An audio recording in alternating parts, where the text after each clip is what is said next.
Welcome to Technia TV. Hello, I am Dr. Sandeep Kumar. Today I am discussing the non-probability sampling. If there is no such idea of probability, then the method of sampling is known as non-probability sampling. There are certain characteristics of non-probability sampling. First one, there is no idea of population in non-probability sampling. Second one, in non-probability sampling, probability is not associated with an individual being selected. The third one, source list is not used in non-probability sampling. The next one, the observations of non-probability samples are not used for generalization purpose. The next, non-parametric or non-inferential tests are used in non-probability sample. Also, risk is not associated in drawing conclusions from non-probability sample. And the last one, nothing definite can be said about the representativeness of non-probability sample. Now I am discussing the convenience sampling. In convenience sampling, the researcher has the freedom of selecting any respondent based on his convenience. The term convenience applied to those samples that are taken because they are most frequently available. That is, this refers to the groups which are used as samples of a population because they are readily available or because the researcher is unable to employ more acceptable sampling methods. Respondents become a part of the sample because they happen to be at right place and at a right time. It is an economical method of sampling and is generally used in the exploratory phase of research project. The advantages of this method is it is a very simple method of sampling. Second one, it is frequently used in behavioral sciences. Third one, sampling units in convenience samples are cooperative, easily accessible and reachable. And the last one, it is an economical method. The disadvantages of this method is first one, convenience sampling techniques lack in proper representations of population. Second one, it is not free from bias. Third one, in convenience sampling, parametric statistics cannot be used. Now, the second type of non-probability sampling technique is purposive sampling.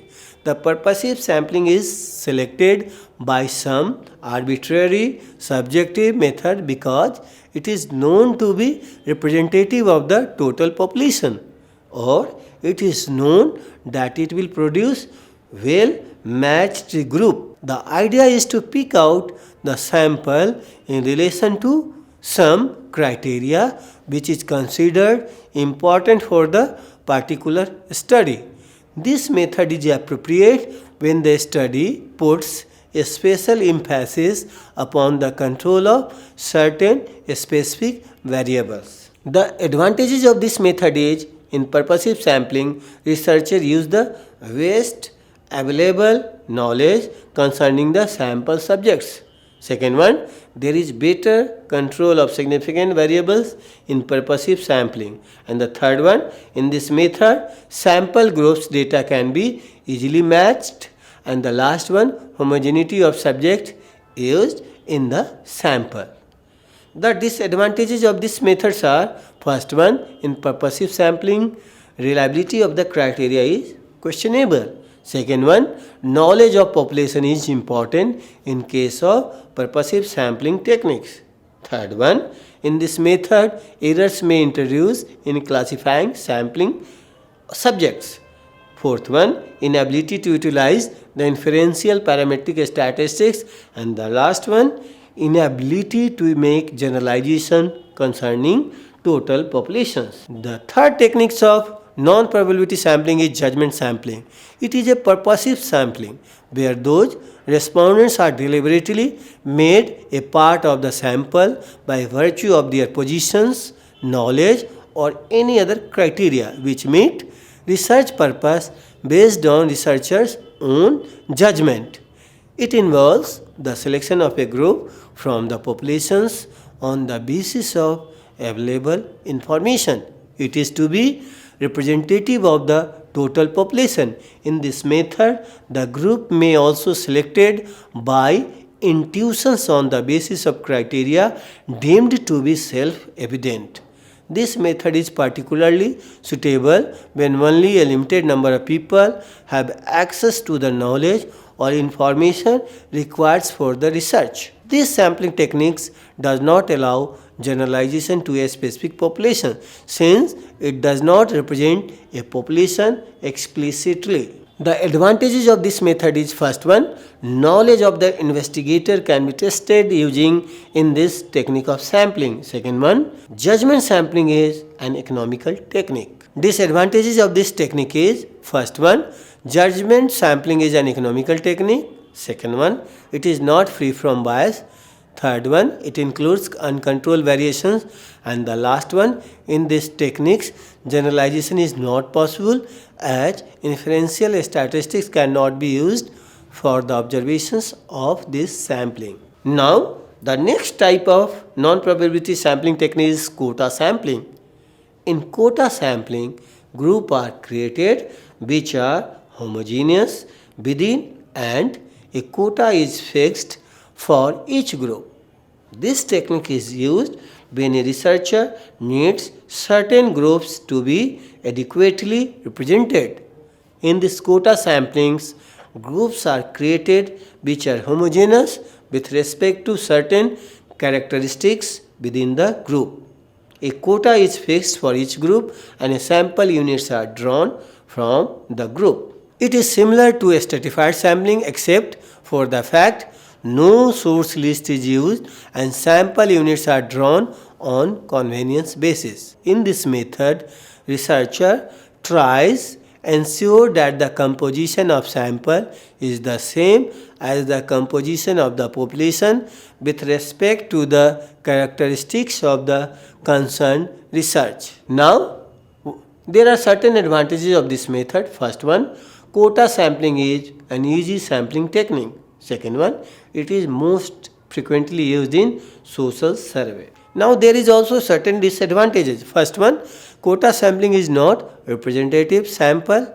Second one, it is not free from error. And the third one, it has the influence of regional, geographical and social factors. Now I am discussing the another techniques of non-probability sampling, that is snowball, that is chain or referral sampling.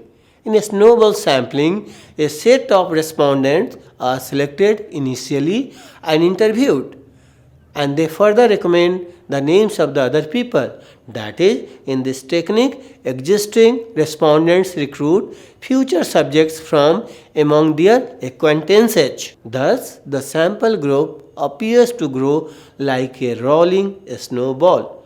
As the sample builds up, enough data is gathered to be useful for research. This sampling technique is often used in hidden populations which are difficult for researchers to access. It is also known as chain or referral sampling. There are certain advantages of this method. First one, it is possible for the researcher to include people in the survey that they would not have known. Second one, there is no source list or other obvious sources for locating members of the population of specific interests. There are certain disadvantages of this method. First one, the first participants will have a strong impact on the sample. Snowball sampling is inexact and can produce varied and inaccurate results. The second disadvantage is snowball sampling contradicts many of the assumptions supporting conventional notions of random selection and representativeness.